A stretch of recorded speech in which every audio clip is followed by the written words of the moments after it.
भारत की बेटियों का क्या कहना।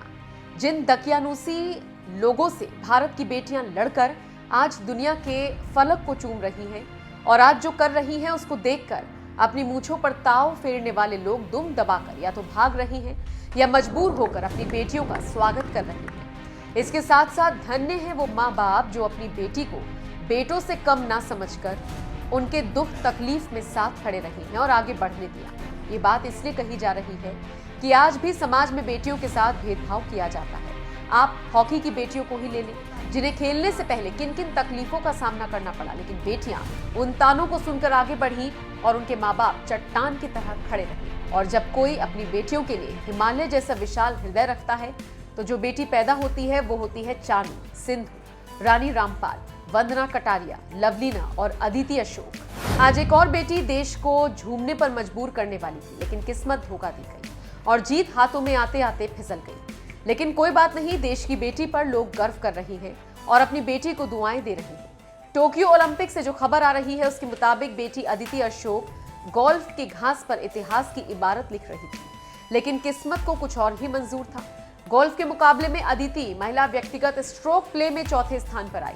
अदिति शुक्रवार को खत्म हुए तीसरे राउंड के बाद दूसरे स्थान पर थी, लेकिन शनिवार को चौथे राउंड में लगातार टॉप 4 में बनी रही। अदिति अशोक ने अपने आखिरी शॉट में बर्डी हासिल करने की कोशिश की, लेकिन वो नाकाम रही। केवल एक स्ट्रोक ने उनसे ऐतिहासिक मेडल छीन लिया। इस मुकाबले में अमेरिका की नेली कोर्दा ने गोल्ड मेडल जीता।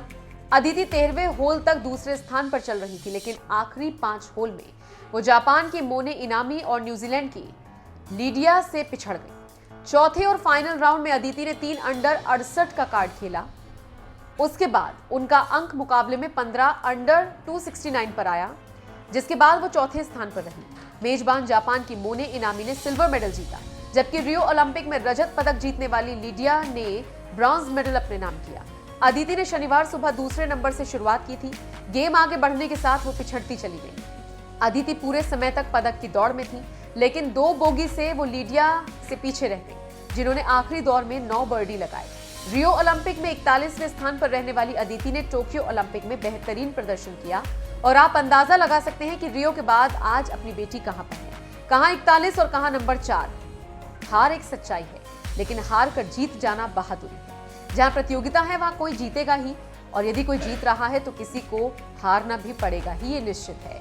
हार जिंदगी के किसी भी मोड़ पर हो सकती है, लेकिन हार क्षणिक है और हौसला निरंतर। इसलिए हार से कभी मन को कमजोर नहीं करना चाहिए, क्योंकि अगर हौसला रहा तो फिर जीता भी जा सकता है।